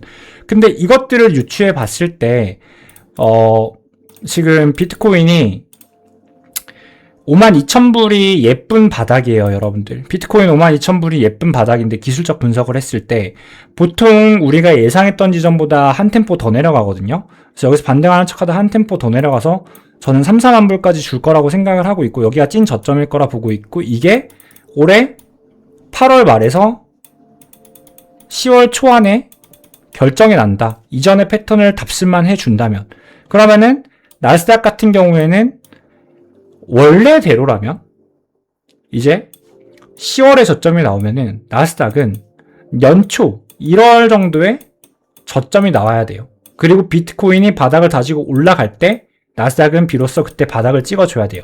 원래는 그랬는데 지금은 조금 모르겠어. ETF 편입 때문에 너무 커플링과 상관계수가 올라갔으니까. 근데 내가 말하고 싶은 거는 비트코인이 슈퍼사이클로 가기 위해서는 여기서 비트코인은 증권과의 내러티브 분리가 반드시 일어나야 된다라고 제가 지금 말을 하고 있는 거예요. 그 내러티브 분리가 일어날 수 있는 트리거의 요인은 비트코인 이꼴 에너지의 형태로 가주면 되거든요. 그러면 이제 증시가 신고가를 못 가고 여기서 메인 플랫을 그리건 아니면은 플랫 그리다가 한 번 더 하방 이탈을 하건 간에 비트코인 혼자 독주하는 시장이 충분히 올 수가 있다. 유가가 상승을 하고 있고 그리고 앞으로 인플레에 대한 컨트롤은 힘들고 금리 인하로 시장에 돈을 풀어주긴 힘든 시기니까 반도체 슈퍼사이클이 왔고 아무리 AI적인 테크놀로지가 업이 많이 된다 해도 여러분들 AI 기술 자체가 버블은 아니지만 가격이 버블일 수는 있거든요. 분명히 지금 데이터 센터에 대한 과한 투자를 하고 있는 거는 맞고 반드시 메모리를 대처할 수 있는 옛날에 인텔에서 하이퍼스 레딩이라는 기술 아시는 분들 있을 거예요. CPU 코어가 4개였는데 하이퍼스 레딩으로 뭐 실질적으로 그게 하드웨어를 증진해주는 건 아니지만 소프트웨어적인 설계로 더 최적화를 만드는 8코어의 형태로 더블업을 해주는 그런 기술이 나왔었거든? 근데 메모리 계열에서도 사실 하이퍼스레딩이 나올 수도 있는 거고 우리가 앞으로 어떻게 될지 모른단 말이야. 그렇기 때문에 데이터 센터 증진에 대해서 과투자를 하고 있는 게 리스크로 올 수도 있는 거고 여기에 대한 생각도 해봐야 되고 스페이스 계열 그리고 이제 에너지 차원에서 신재생 계열이 뜰 수가 있겠지만 내가 말하고 싶은 거는 전체적인 시장 흐름의 사이클을 봤을 때 지금 더 이상 시장에 돈을 풀기가 힘들어진 세상에서 지금 비트코인은 이만큼 내려왔는데 나스닥은 지금 아직 고점이란 말이야. 비트코인 이만큼 내려왔는데 나스닥은 지금 여기 있잖아. 코스피 어딨어? 코스피 여기 있잖아. 코스피 이제 뭔가 첫 번째 조정 같은 조정의 형태를 보이고 있잖아. 그러면 우리가 직관적으로 차트만 봐도 어디가 더 매력적인 가격이야? 비트코인이 더 매력적인 가격이야. 물론 뭐 비트코인 펀더멘탈 없어가지고 영원 간다라고 말하면 할 말이 없어. 근데 내 방송을 보고 있으신 분들 혹은 이 재미없는 방송을 아직까지 팔로우 해주시는 분들은 나름 비트코인에 대한 펀더멘탈적인 기대 가치를 갖고 있으신 분들이라고 생각을 해요. 그리고 비트코인은 펀더멘탈적인 가치가 있어요. CBDC가 상용화가 되면 분명히 여기에 대한 트리거 브릿지 역할을 해줄 거기 때문에 이거는 30년도까지는 저는 그랜드 사이클 탈 거라고 보고 있는 종목이에요. 자, 이게 아니면은 지금 비트코인의 고점 대비 50%가 내려왔어. 조금 더 내려가면 이제 거의 뭐 70%, 80% 내려와. 그럼 기대값적으로 내가 포트폴리오 분배할 때 지금 코스피 여기 있는데 여기다가 올인할래? 비트코인에 올인할래? 반도체 사이클 다 좋다 이거야. 근데 여기서 사면은 여기서 산 애들 물량 받아주는 거 아니야? 그럼 어떤 게 더 베네핏이 커? 가격적으로 봤을 때? 저는 비트코인 더 크다라고 생각을 해요. 근데 내가 지금까지 말한 내러티브가 뭐야? 비트코인이 앞으로의 금융 시스템의 흐름을 보아하니 이거는 다 짜여진 판이고 사이클을 갖고 있고 지금 당장 시장에 돈이 더 들어오기에는 부담되는 위치란 말이지. 물론 개인 섹터들은 날아갈 수가 있겠지. 스페이스 관련돼서나. 근데 약간 얘네들은 제 기준에서는 알트코인이에요. 걔네들 시총 자체가 펀더멘탈이 아직 단단한 건 아니어서 올라갈 수는 있겠지만 이게 내가 도박을 하지 않는 이상 내가 인생을 바꿀 수 있는 시드를 걔네들한테 넣을 수는 없거든 지금. 근데 저는 비트코인으로 돈을 벌어왔고 비트코인에 대한 이제 리스크 매니지먼트가 정확히 되는 사람이기 때문에 저는 정말로 비트코인이 여기에 왔을 때 내가 갖고 유동할 수 있는 자산은 다 넣을 예정이에요. 실제로. 물론 저점 찍었다고 넣는 게 아니라 저점을 찍고 나오는 사이징을 또 보고 내가 판단을 할 거야. 그래서 나 이거 먹을 거라고. 여기서는 헤비하게 갖고 갈 거라고. 나 여기서 헤비하게 갖고 갔다고. 근데 지금 증시는 어떻게 될지 몰라요, 여러분들. 물론 지금 이거 한 번 더 올라갈 거는 같아. 한 번 더 올라갈 거는 같아. 그래서 여기 오면 사볼만한 자리라고 말하고 있잖아. 근데 결과적으로 이게 올라갈 거라고 확신할 수 있으면 집문서 넣는 게 맞는데 우리는 리스크 대비를 해야 되니까 그거를 못 하잖아. 올라갔다가 떨어지면 어떡할 거야? 그리고 이거 얼마 벌 수 있는데 조금 더 내가 자신 있는 분야에 투자를 해야 되지 않을까? 또 얘기가 3000% 샜지만 결국에는 이제 저는 전체적인 하락이 나와야 된다라고 생각을 하고 있고 거기서 이제 비트코인은 내러티브 분리가 일어나서 성공적인 그랜드 사이클 오파로 250K 이상 가는 슈퍼 사이클이 나올 거다라고 저의 내피셜로 어느 정도 저는 확신을 갖고 있습니다. 그리고 지금 유가가 이런 식으로 흘러가면은 이거 무조건 오파 찍어준다라는 거 없어요, 여러분들. 미달령 오파 나오면 어쩔 건데 어쩔 거냐고. 나 모르겠다고 이러면. 그러니까 지금 여기서 사기에는 너무 힘들잖아. 증시 같은 부분은. 그러니까 이상적으로 내가 투자를 너무 하고 싶으면 우리 지금 다 비트코인 트레이더잖아. 여기 기다리면 괜찮지 않을까. 이 얘기를 하고 싶어서 지금 조금 얘기가 길어졌네요. 결국에는. 그래서 결국에는 여러분들 그거예요. 제가 정리를 좀 이렇게 해드렸는데 비트코인은 결국엔 두 가지의 얼굴을 가져요. 하나는 달러 시스템과 금리 환경에 민감한 위험 자산의 얼굴을 갖고 있으면서 다른 하나는 국가와 중앙은행에 대한 불신이 커질수록 주목받는 대안자산의 얼굴이 될 수가 있거든요.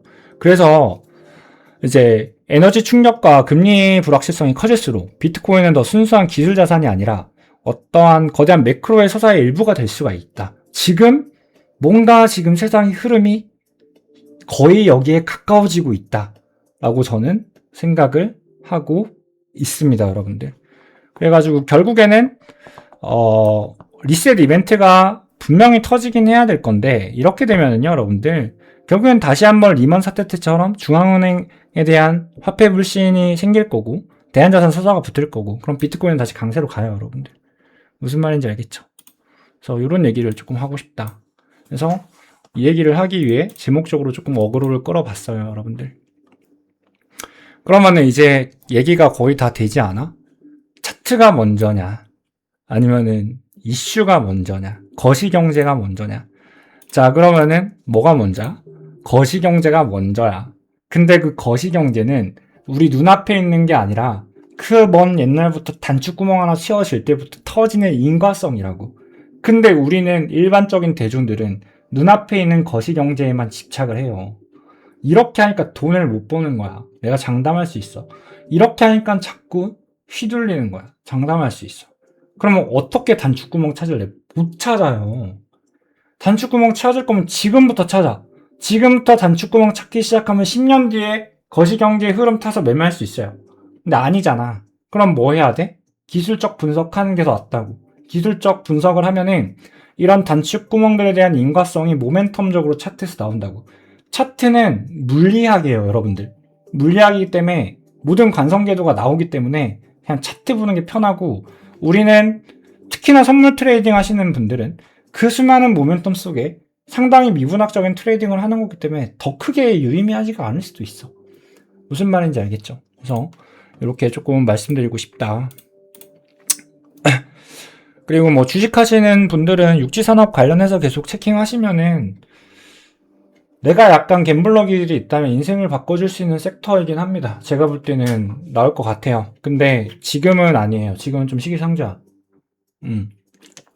그리고 스페이스 계열은 이미 추세 터진 애들이 너무 많아가지고 지금 흔들리면 또 조정 크게 나올 수 있어가지고 스페이스 계열은 조정 기다리는 게 나을 것 같고, 에너지는 유가 터지면은 결국에는 유가에 반하는 신재생 쪽이 움직일 수가 있는데, 이거는 관심 있으신 분들은 조금 체킹을 해보면 되고, 당연한 얘기를 하고 있는 거지, 나도 그냥. 이 사이클은 그냥 당연한 얘기예요. 근데 지금 올드하게 하이닉스 찾지는 말자.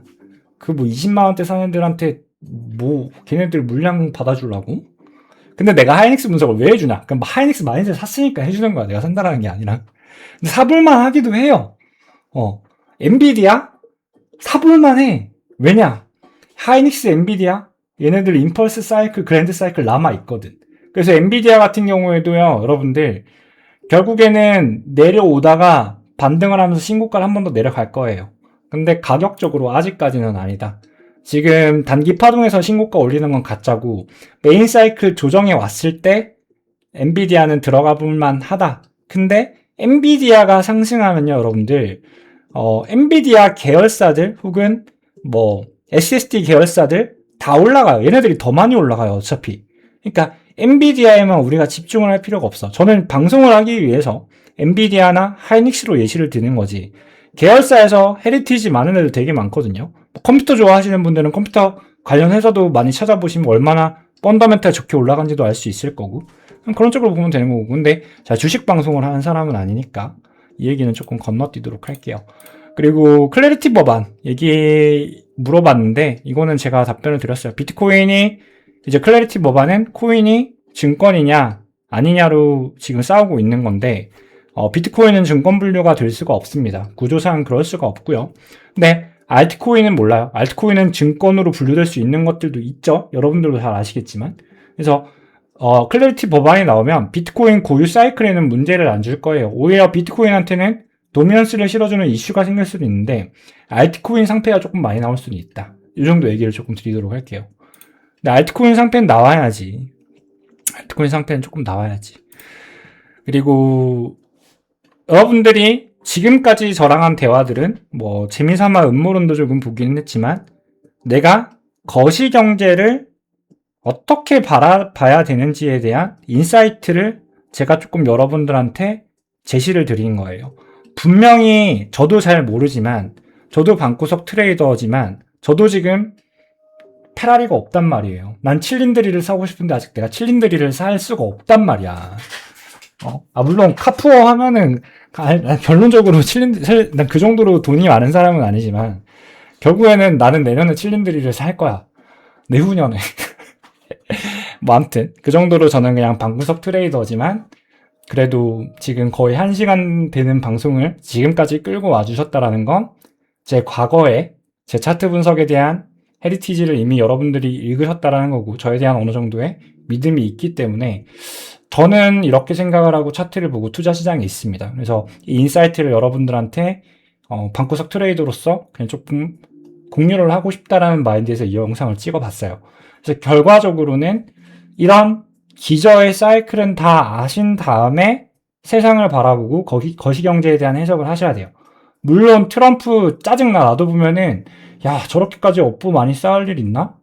정말 대통령으로서의 채통이 없네라는 생각도 들기는 해. 한편으로는 진짜 멋있다는 생각도 해. 뜨거워. 진짜 올라이시야. 근데 우리가 그냥 트럼프 짜증나네. 할 수는 있어. 우리 그래도 그렇게 대통령 다 욕하잖아. 우리 그렇게라도 회포 풀어야지. 그러니까 그 정도로만 하자. 그 정도로만. 얘네들이 본질을 바꾸진 않아요. 이 본질은 옛날 단축구멍부터 시작이 됐다라고 읽고 앞으로 세상이 어떻게 될지 같이 한번 풀어보면 좋을 것 같아요. 저는 비트코인의 그랜드 사이클 최종 마감할 때까지 방송을 접을 수도 있겠지만 문제가 없고 여러분들이 계속 좋아요랑 구독을 눌러주시면 제가 좋은 인사이트 계속 더 풀 건데 그 과정에서 제가 저의 기저를 제공해 드렸으니까 같이 좀 의논하고 같이 좀 발굴하고 그러면 더 좋을 것 같기도 하고 그리고 제가 알려드리는 건 이렇게 된다라는 보장도 없을 뿐더러 여러분들이 이걸 통해서 돈 번다 해서 제 자산이 다는 거 아니잖아요. 그죠? 그렇기 때문에 저는 그냥 이렇게 공유를 해드리는 거고 그리고 나는 유튜브로 내 기름값 벌면 좋을 것 같아요. 농담이고 그래서 이제는 세상을 바라봐야 되는 거시경제를 보는 얘기를 했고 이제는 차트 분석을 어떻게 해야 되는지에 대한 얘기를 또 해드리도록 할게요. 그 전에 일단은 칠면조 과학자와 텍사스 명사수 얘기를 조금 해드리고 싶어요, 여러분들. 칠면조 과학자가 뭐냐면은 이게 사실 심리학에서 나오는 용어인데 삼체 이론에서도 이게 다른 식으로 해석이 되는 게 있거든요. 근데 뭐 각설하고 이제 뭐 칠면조 과학자 이게 뭐냐면은 우리가 특정 시간대에 인간의 칠면조한테 모기를 제공함. 그러면은 칠면조들 속에서 똑똑한 과학자가 있는 거야. 얘가 패턴을 발견해. 몇 시에는 인간이 밥을 주는구나 라는 패턴이 있어. 그러면은 물리학적으로 볼 때 우리 인간들은 얘네한테 전지전능한 존재일 수 있어요. 밥을 주는 사람한테. 그러면은 칠면조의 우주에서는 패턴학적으로 밥이 내려오는 우주 사이클이 있는 거거든요. 근데 요거를 믿고 이거를 불변하다가 갑자기 이제 추수감사절 날 이제 닭요리가 되는 거지. 닭요리 행으로 가는 거야. 요런 게 있고요. 또 하나는 명사수 이론. 텍사스 명사수가 있는데 우리가 총을 무자비하게 한 곳으로 쏴. 그 다음에 총을 먼저 싼 다음에 관역이라고 표기를 하는 거예요. 무슨 말인지 이해했어요? 결국에는 우리는 상당히 랜덤한 확률 속에서 우리가 패턴을 부여하고 의미를 부여하는 걸 수도 있다. 그러니까 우리는 데이터를 보고 의미 있는 패턴을 찾는데 사실은 랜덤일 수도 있는 현상에 우리가 의미를 부여하는 걸 수도 있거든요. 이게 기술적 분석을 할 때 가장 경계해야 되는 거예요.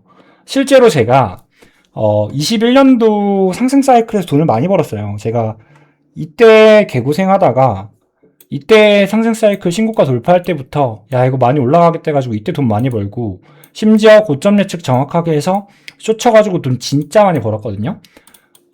이때 자산을 기반으로 아직까지 어떻게 보면 트레이딩을 하고 있는 건데 무식하게 트레이딩 했어요. 이때는 신고가 찍고 엔딩 나오는 거 보고 숏 치면서 했는데 물리면서 트레이딩 했어요. 숏 쳐도 어떻게 내려갈 거니까 올라오면 더 숏 쳐야지 막 이러니까 돈이 막 벌리는 거야. 난 내가 재벌 될 줄 알았지. 물론 이 과정에서 내가 출금을 해놔서 거지가 안 됐지만 이렇게 선물 트레이딩 하다가 저 아마존 빔 나올 때 청산당했습니다. 7개월 복리사 하는 거 청산당했어요. 190만 불 정확하게. 이 뒤로부터 트라우마가 생겨가지고 매매를 이렇게 못해. 근데 결국에는 내가 이때 허상을 트레이딩하고 있었나라는 생각을 되게 많이 했거든요. 내가 헛개비를 보고 있었나? 엘리어트 파동이라는 게 말이 되나? 이때 내가 텍사스 명사수 같은 느낌이었어, 되게. 그래서 이거를 조금 조심해야 된다. 결국에는 그래서 여기서 삼체 이론에서 나오는 게 뭐냐면 이 관역판 2D 속에 칠면조 한 마리가 있는 거야. 이 칠면조 과학자가 이 관역판에 총알이 구멍이 뚫리는 걸 보면서 어떠한 패턴이 있구나. 이게 이 2D 판의 물리학이구나 라고 인지를 하고 의미부여를 하는 거예요. 근데 기술적 분석을 할 때 우리가 가장 경계해야 되는 게 칠면조 과학자와 텍사스 명사수다. 좀 이 말을 하고 싶어요. 언제든지 시장은요, 블랙스완이 나올 수가 있어요, 여러분들. 그거를 명심을 하셔야 돼요. 아마존 빔도 저한테는 블랙스완이었거든요. 결국엔 나 그때 다 잃었잖아. 선물로 번 돈 다 잃었잖아. 그래가지고 그때부터 쫄보가 돼가지고 투자를 그런 식으로 못합니다. 어쩌면은 나는 조금 더 과감하게 했으면 지금 정말 많은 부자가 될 수도 있었을 것 같아요. 왜냐면은 내가 보는 대로 항상 갔으니까. 근데 그러다가도 요거 한방 때문에 잃는 날이 오는 걸 내가 명백하게 아니까. 그리고 저는 지금의 삶이 만족스럽고 이 속도가 좋아요. 그래서 깨지지 않았으면 좋겠어요. 그래서 이딴 식으로 투자 안 하는 것도 있어요, 제가. 그냥 내가 믿는 대로 투자하면 나는 이 사이클 먹고 부자 되고 끝낼랜다라는 생각도 있거든요. 각설하고 요거를 조금 조심할 필요가 있다. 시장은 항상 블랙스완이 있다. 그래서 패턴대로 진행될 확률은 높지만 패턴대로 무조건 가는 게 아니다. 그래서 지금 카톡방 보면은 패턴학 트레이딩 하시는 분들이 굉장히 많으세요. 그러니까 패턴을 보고 예측하고, 그럼 뭐 하모닉 패턴을 보고 예측한다. 그리고 엘리어트는 패턴이라기보단 파동이에요. 조금 달라요. 조금 달라요. 그래서 패턴학 트레이딩은 귀납적 추론을 통해서 이제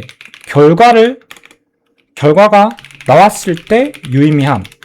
그리고 엘리어트는 연역적인 추론이 어느 정도는 가능하다 해서 한 끗 앞 정도를 볼 수 있다 정도예요. 그러면은 우리가 앞으로 거시경제의 흐름 보는 건 알았고 기술적 분석 공부를 우리가 해야 되잖아. 어떻게 해야 되냐? 첫 번째로는 패턴을 다 익히세요. 그리고 엘리어트 파동을 공부를 하시면 돼요. 같이 해도 돼요. 그렇게까지 어렵지 않아요. 원래 미적분도 어렵지는 않잖아. 차트 공부도 여러분들 생각보다 단순해요. 정말 단순한데 문제는 실전에 투입될 때가 어려운 거야. 미적분 개념 얼마나 쉬워. 근데 킬러 문제 풀려면 어렵잖아. 마찬가지예요. 엔트로피가 너무 높기 때문에 조금 어려운데 제가 메인 사이클 흐름을 계속 읽고 있는데 이 흐름 읽는 게 생각보다 대단한 게 아니라니까. 요거 공부 잘 해놓으면은 생각보다 대단한 거 아니야. 근데 꽤나 오랜 시간 전업한 사람들도 메인 트렌드를 틀리는 사람들이 있는데 그럼 좀 이해가 안 가긴 해. 그거는 왜 저렇게 모질한 생각은 해. 가끔 가다 보면은 왜 틀린 사람 많죠. 이번에도 이거 올라갈 거라고 말하는 사람들 좀 많잖아. 누구라고 말 안 할게. 그냥 좀 많잖아. 근데 이렇게 공부를 하면 되는데 여기서 우리는 칠면조 과학자가 되는 걸 조심해야 되고 블랙스완은 나올 수 있다 라고 보는 거고, 그리고 제발 패턴으로 여러분들 예측 매매하지 마세요. 엘리어트 파동으로 시나리오를 쓰고 교집합을 먹는 매매는 해도 되는데 패턴은요, 제가 예전에 패턴 교육 할 때도 한 말인데 8, 90%가 진행이 되었을 때 패턴을 추산할 수 있다. 근데 가끔 가다 보면은 미리 여기는 뭐 불플래그가 나올 거야. 여기서 엔딩 다이아고널이 나올 거야. 혹은 뭐 라이징 웨지, 플랭 웨지가 나올 거야. 혹은 뭐 여기서 뭐 배 패턴이 나올 거야. 사이퍼 패턴이 나올 거야. 가틀리가 나올 거야. 막 이런 식으로 미리 작두를 하시는 분들이 종종 계세요. 제가 보니까. 근데 이게 문제가 뭐냐면 패턴은요, 여러분들 비로소 완성이 됐을 때 이게 그 패턴이었다라는 걸 알 수가 있는 거지, 완성되기 전까지는요, 여러분들 이 패턴이 나올 거야 라고 유추하고 매매하시면 큰일 나요. 하모닉도 마찬가지예요. 결국에는 하모닉은 핵심은 PRG, 반등 포텐셜 레인지를 가장 이상적으로 찾는 건데, 하모닉 공부하실 분들은 들으시면 돼요. 제가 하모닉 안 쓴 지는 한 3년 정도 됐는데, 이거 그냥 제가 개꿀팁 알려드릴게요. 피보나치에다가 0.886이랑 1.13을 추가를 하세요. 그러면은 결국에는 0.886과 1.13을 연결시키면 모든 하모닉 패턴이 다 나오거든요, 여러분들. 진짜 다 나와요. 그래가지고 결국에는 886과 1.13에서 다이버전스를 동반할 때 우리는 반등 포텐셜 레인지가 나올 수 있다라고 보는 건데, 이거를 미리 여기를 찍어줄 거라고 예측을 하고 작도를 하는 거는 마치 두 파동이 진행됐는데 여기서 플래그 패턴이 나올 거라고 예측을 하는 거랑 다를 게 없어요, 여러분들. 무슨 말인지 아시겠죠? 그래가지고 제발 예측성 도구로 쓰지 말아라. 저는 조금 이 말을 하고 싶어요. 그리고 엘리어트 웨이브도 그냥 단순하게 공부하세요. 임펄스냐 아니면은 ABC냐에 집중을 하면 돼요. 그리고 또 하나 중요한 거, 임펄스가 나왔고 ABC가 나왔으면 그 다음 뭐야? 임펄스다. 그러면 우리는 엘리어트 웨이브는 요거 두 개를 보고 그 다음 임펄스 패턴이 나올 확률이 높다라는 걸 연역적으로 추론을 해서 이어가는 거예요. 그리고 제가 조금 더 꿀팁을 알려드릴게요. 실제로 임펄스 패턴의 종결, 이게 1.13 5파동은 보통 1.13에서 종결이 날 때가 많습니다, 여러분들. 조금 신기하죠? 이런 게 있어요. 근데 이게 하모닉에서는 1.13에서 이제 변곡점이 나오는 게 사이퍼 패턴이거든요, 여러분들. 이제 XC 확장이 1.13에서 1.414 레인지에서 일어난다. 그리고 이제 중간값 D가 0.786에서 레퍼런스를 형성해주면 된다. 뭐 이런 것들이 있어요. 그래서 결국에는 이게 교차되는 게 많아요. 그리고 뭐 1.13에서 그리고 확장이 나오면 1.618까지 갈 수 있다. 이게 뭐 샤크 패턴이 될 수도 있고 크랩 패턴이 될 수도 있고, 그리고 뭐 배 패턴 같은 경우에는 BC 확장이 1.618에서 2.618까지 나오고, 그리고 XA 되돌림이 0.886에서 나온다. 결국에는 다 필요 없다. 그냥 0.886과 1.13에서 다이버전스가 형성되는 거를 우리가 리딩할 수 있으면은 웬만하면 엘리어트 웨이브의 변곡도 조금 잡을 수가 있고 하모닉의 변곡도 잡을 수가 있다. 근데 이게 나오기 전에 미리 그려놓는 건 아무짝에 의미가 없다. 조금 강하게 말씀드릴게요. 자, 그리고 또 하나, 블랙스완이 나올 수 있다라는 건 우리의 인생은 항상 과거를 답습하고 자연계의 사이클은 과거를 답습하지만 2030년도는 저는 블랙스완의 해가 될 것 같거든요. 새로운 금융 시스템이 나오고 마찬가지예요. 지금도 보면은 플래그 나왔으니까 하방 나왔네. 그러면 여기도 플래그네. 개꿀이네. 뭐야, 추세 이탈했네. 그럼 리트 주고 내려가는 거 아니야? 똑같은 패턴을 답습하는 거 아니야? 라고 우리가 볼 수 있어. 지난 차트들을 보면요, 기깔나요. 여기서도 플래그, 웨지. 과거 차트를 보면은 너무나도 명백하게 차트가 나와 있고 패턴대로 진행이 됐으니까 신빙성이 과. 근데 지금 그거를 잣대를 들이내면 안 돼요. 왜냐면요, 여러분들, 추세라는 건요, 결정이 날 때까지 몰라요. 그러니까 가령 지금 같은 경우에도 보면은, 자, 지금 하방 겁나 많이 보죠? 하방 진짜 많이 봐요. 왜냐? 메인 트렌드 라인 이탈 나왔잖아. 자, 이때도 한번 볼까?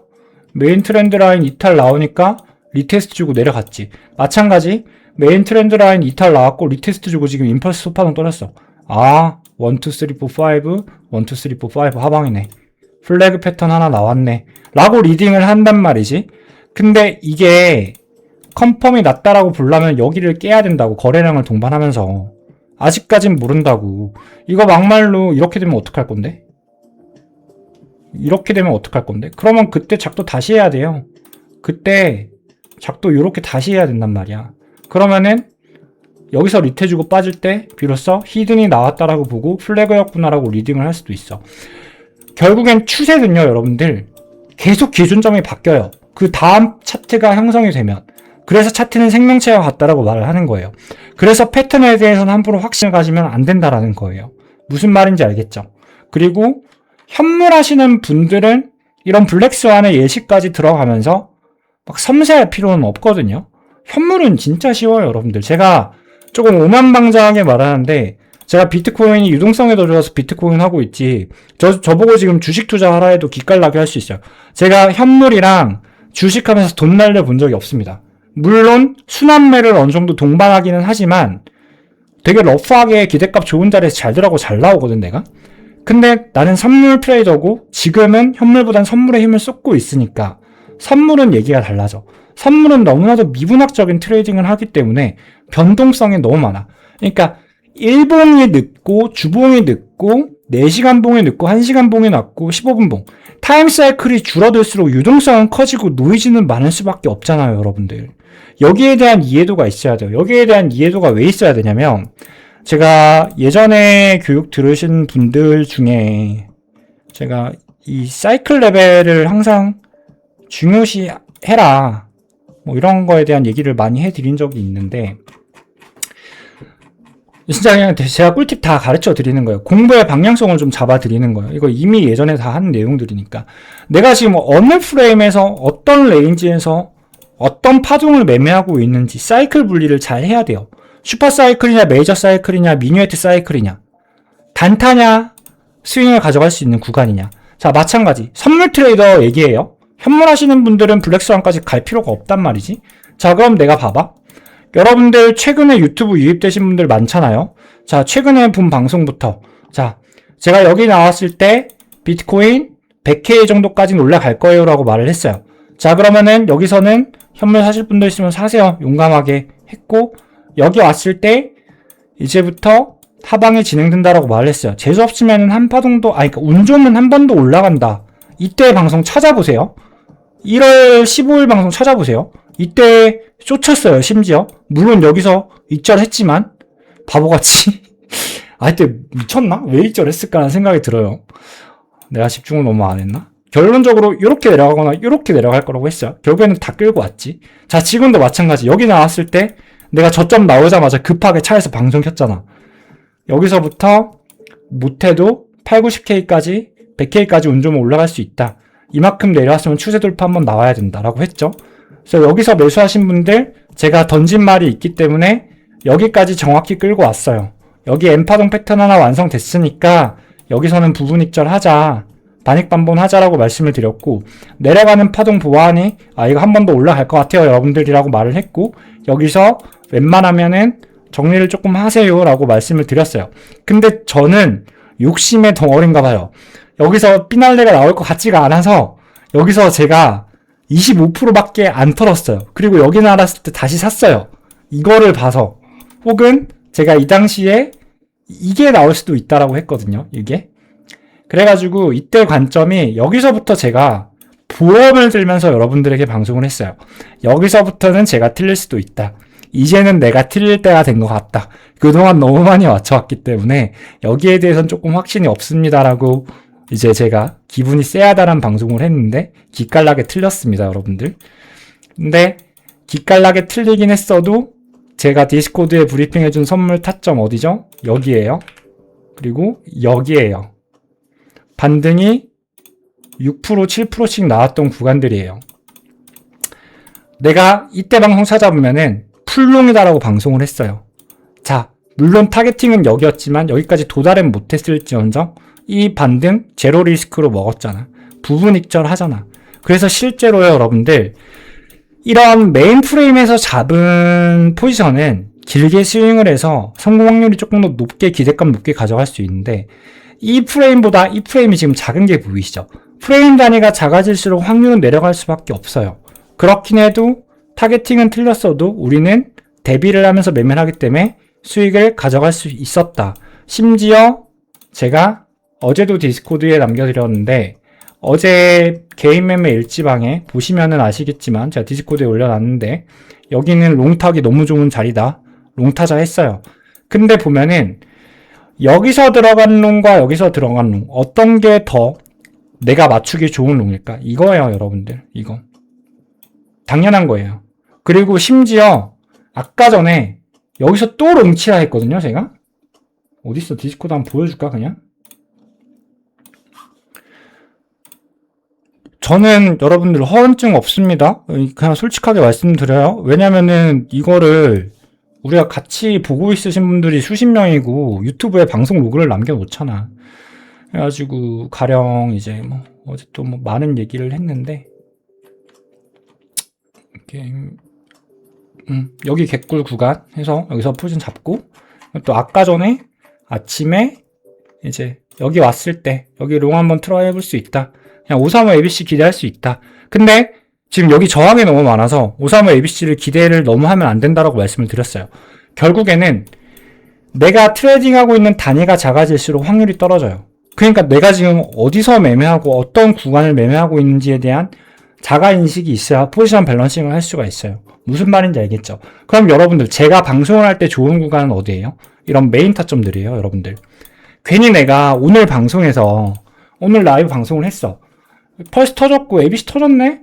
여러분들 소파동 내에서 여기서 롱치면 이거 먹을 수 있을 거예요 라는 방송을 쉽사리 못한다니까? 파동 단위가 쪼개질수록 내가 이길 확률이 떨어진다고. 그럼 둘 중에 하나야. 포지션 비중을 낮게 셋업을 하거나 아니면 매매를 안 하거나 둘 중에 하나예요. 자, 대체적으로 그래서 제가 방송할 때 오늘은 내가 방송하면 틀릴 확률이 높은데라고 하는 자리들이 보통 이런 자리들이고 제가 보통 틀리는 자리들이 이런 자리들이에요. 근데 이런 자리들은 틀려도 손실이 적지 베팅 사이징 자체를 낮게 가져가니까 혹은 레버리지를 낮게 가져가니까. 자, 결론적으로 말하고 싶은 거는 내가 어느 구간에 트레이딩하고 있는지 선물하시는 분들은 인식이 분명해야 된다. 무슨 말인지 아시겠죠? 저는 지금 얼렁뚱땅 여러 가지 얘기를 하고 있지만 기술적 분석을 어떻게 해야 되고 뱅크론 셋업을 어떻게 해야 되는지 실전 개념을 다 가르쳐 드리고 있는 거예요, 여러분들. 무슨 말인지 아시겠죠? 자, 지금 만약에 저는 여러분들 아직까지 상방을 봅니다. 제가 현물을 오랜만에 많이 들어가가지고 여기가 아니라면 여기에 대한 스키징을 내고 여기를 지켜주면서 마치 하방을 유도하다가 블랙스완이 터질 거라고 좀 생각을 하고 있어요. 아직까지 저는 요거를 조금 보고 있어요. 근데 이거는 제가 여기서부터 부엄을 들었어요, 여러분들. 야, 그래도 나 여기까지 계속 맞췄잖아. 이거 한번 틀리는 건 이해해줘야지.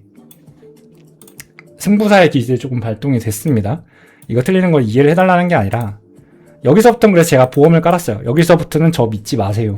저 지금 짱구 배팅하고 있는 거예요. 하방 보는 게 일반적이에요. 라고 말을 하고 있습니다. 자, 근데 결론적으로 말하면은 여기서는 한 번 더 내려갔다가 이렇게 올라가거나 아니면 지그재그 하다가 올라갈 수 있을 거라고 보고 있는데 만에 하나 이것까지 맞추면은요, 제가 지금까지 했던 모든 말들에 대한 신뢰감을 조금 더 가져가도 되지 않을까 라고 조금 말을 하고 싶습니다. 그리고 지금 보시면은 그렇다라고 지금 롱만 치고 있냐? 아니다. 나 지금 여기서 쇼치였다. 쇼친 거 갖고 있다. 이 말까지 할게요, 지금.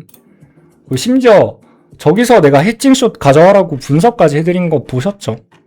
여기가 거기에요. 그러니까 하방이 이렇게 깊게 나올 줄은 솔직히 저도 몰랐는데 여기가 지금 쇼치기가 너무 예쁜 자리였어가지고 이 당시에 보면은 이거 1대1 이거 너무 예쁜 구간이었잖아. 여기서 숏 안 치면은 바보잖아. 그래가지고 해칭숏 하나 넣자. 우린 상방을 보고 있지만 해칭숏 하나 넣자. 내려가더라도 우리 돈 벌어야지 하고 분석을 해드린 거예요. 이때가 그리고 트럼프가 똥 던진 게 이때요. 10시 하방 쫙 나왔죠. 근데 사실 저는 제가 기대한 건 요거였거든요. ABC 하고 리딩 다이아고널 만들고 올라가는 거였거든요. 근데 이거를 깨면서 여기가 M파동 컨펌이 나가지고 조금 아쉽게는 됐어요, 지금. 그래가지고 지금 당장은 경우의 수가 너무 많아서 내가 예측은 할 수 없기는 하나 지금은 충분히 제가 볼 때는 블랙스완의 오류를 경험할 수 있게끔 해주는 차트가 나올 수도 있을 것 같다라는 생각을 하고 있어요, 지금. 그래가지고 바로 여기서 올라가주면 너무 좋겠지만 한 번 더 내려가면 짜증 날 것 같기는 해도 저는 여기를 바로 깨지 않는 이상은 여기서 상방을 조금 볼까 하는데 이런 얘기 괜히 했다, 그죠? 깔끔하게 그냥 거시경제 메커니즘 흐름 보는 거 기술적 분석하는 팀만 했으면 되는데 괜히 분석까지 던져놔가지고 이제 박제당하게 생겼네, 그죠? 이번엔 틀릴 수 있어요, 이번엔. 뭐 그래서 결국에는 이런저런 얘기를 오늘 많이 해봤는데 되게 지루한 얘기일 수도 있어요. 그리고 제가 뭐 약간 뭐 록펠러나 뭐 되게 CIA 관련된 얘기도 많이 하면 재밌을 것 같기는 한데 이거는 제가 하면은 제가 소리 소문 없이 없어질 수도 있기 때문에 깊게는 못 봐드립니다. 그치만 나중에 라이브 방송할 때 뭐 이런 쪽으로 관심 있으신 분들이 있으면 같이 얘기 나눠보면 또 좋을 것 같기는 해요. 결국에는 우리 우주에는 치트키가 존재하고 있고 세상의 비밀은 있다라고 저는 생각을 하고 있다. 이거는 시뮬레이션 게임 세상 속이고 시뮬레이션 게임이기 때문에 정답지는 어느 정도 있다. 단축구멍부터 하나씩 찾아가 보면 우린 정답을 찾을 수가 있고 자본주의 사회에서 돈을 많이 벌 수 있는 기회는 앞으로 더 많이 있다. 돈을 많이 벌기 위해서는 시드머니가 있어야 되고 내가 지금 가진 돈을 지킬 수 있는 능력을 길러야 돼요. 그러기 위해서는 리스크 밸런싱을 도박을 하면 안 되고 기다려요, 여러분들. 기다리다 보면은 비트코인이건 반도체건 뭐건 간에 더 좋은 자리가 결국에는 올 수밖에 없다라는 거예요. 그래서 뭐 우리 모두가 제 방송을 보고 계신 분들은 100억이 없을 거예요. 물론 코인 투자를 제외하고 다른 쪽으로 저보다 돈이 많으신 분들은 분명히 충분히 있을 거라고 생각을 하고 있거든요. 제 방송 봐주시는 분들 중에 많을 거라고 생각을 하고 있는데 같이 보자, 한번 돼보자, 한번. 제가 제 유튜브가 잘 될지는 모르겠는데 지금은 그냥 이렇게 일기장처럼 쓰고는 있지만 그래도 여러분들이 요즘 댓글도 많이 달아주시고 좋아요도 많이 달아주시니까 제가 알고 있는 거를 여러분들에게 다 가르쳐 드리고 싶어요. 근데 제가 뭐 별거여서는 아니고 그냥 여러분들보다 투자 시장에 오래 있었기 때문에 단지 그 하나의 이유로서 나의 시장 경험담을 여러분들에게 얘기를 해드릴 거예요, 앞으로도. 그러니까 다들 많이 홍보해주세요. 제가 잘 될수록 여러분들은 꿀팁을 많이 제공받을 거고 몇만 명이 저랑 같이 소통을 한다 해도 여러분들 돈이 잃는 건 아니고 여러분들이 비밀의 히든을 얻는 것도 아니에요. 그러니까 난 다 가르쳐 드릴 수도 있다라는 거고. 그리고 실전 개념을 익히는 건 본인의 역량인 거고요. 이 슈퍼사이클이 온다 해도 제가 말하죠. 돈 버는 사주는 따로 있다. 다 알아도 그냥 좀 운빨이야. 진짜 좀 운빨이야. 그러다 보니까 전 카르마 믿고 이러는데 진짜 운빨이에요, 여러분들. 돈 버는 사주 따로 있습니다, 여러분들. 같은 시장을 봐도 돈 못 버는 거? 좀 미안한데 팔자가 안 돼서 그런 걸 수도 있어. 그치만 우리가 이런 것들에 대해서 업보를 쌓지 않고 우리의 데이터를 계속 정량화하다 보면은 지금 당장은 나에게 운이 찾아오는 시기가 아닐지라도 5년 후, 10년 후에 지금 축적한 데이터에 업보를 곁들이지 않으면 나의 운이 맞을 때 대박날 수 있다라고 믿어요. 그래서 저는 실제로 누구나 부자 될 수 있다라고 믿고 있고 부자였던 사람들 중에 누구나 가난해질 수도 있다라고 생각을 해요. 저는 제가 페라리를 타도 온라인상이나 어디서 내 자산이 얼마다라고 박제하는 일은 500억이 넘지 않는 이상은 없을 것 같기는 하거든. 박제를 하는 순간 제가 그런 에고를 가지고 살아야 되고 그거를 지키려는 디폴트 값이 된 제가 싫을 것 같기도 하거든요.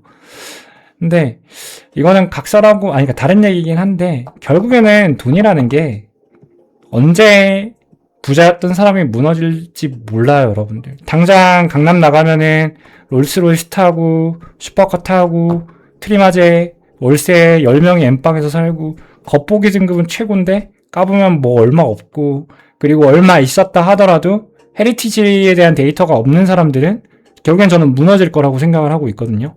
실제로 5년을 못 가, 3년을 못 가요, 3년을. 제가 예전에 20대 초반에 클럽을 조금 다녔는데 이제 아레나라는 클럽이 있었거든요.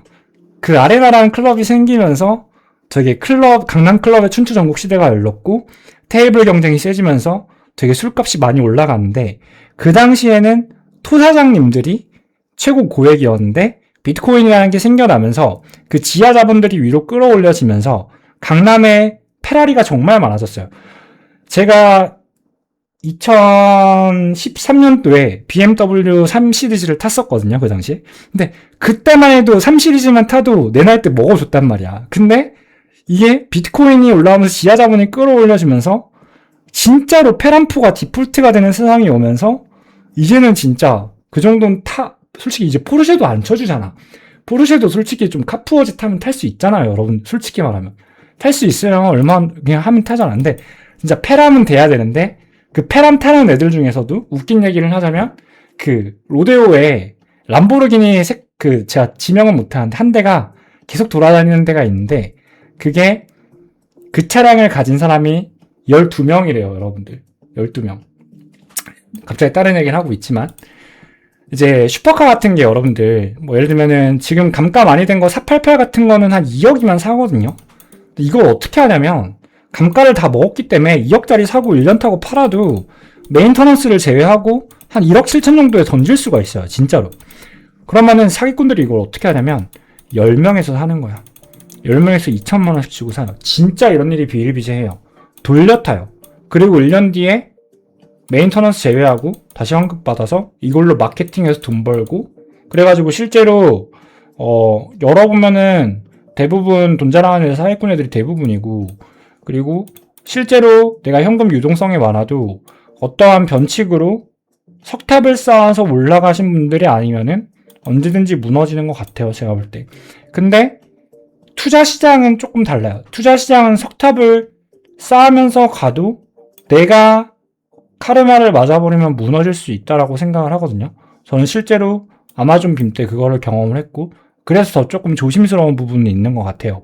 그러니까 돈 벌었다고 경거망동하지 말고 돈 잃었다라고 인생 끝난 거 아니고 다음 기회에 있으니까 지금부터라도 우후지실이 아니라 우공이산으로 한 끗 한 끗 공부하면서 우리의 헤리티지를 단단하게 만들었으면 좋겠어요. 그러면 좋은 결과가 오지 않을까 생각을 하고 있다. 해서 오늘 상당히 지루한 얘기를 했는데 여기까지 시청해주신 분들이 있다면 저를 정말로 좋아해주시는 분들이라고 생각을 하고 있고 정말 너무나도 감사하게 생각을 하고 있습니다. 그래도 저는 재미없는 거는 안 해요. 재밌으려고 사는 인생이거든요. 근데 그래도 여러분들 덕분에 또 재밌는 유튜브 생활을 할 수가 있게 돼서 감사하게 생각을 하고 있고 또 뭐 재밌는 거 있으면 종종 풀어드리도록 하겠습니다. 그러면서 오늘은 여기서 방송 마치도록 하겠습니다.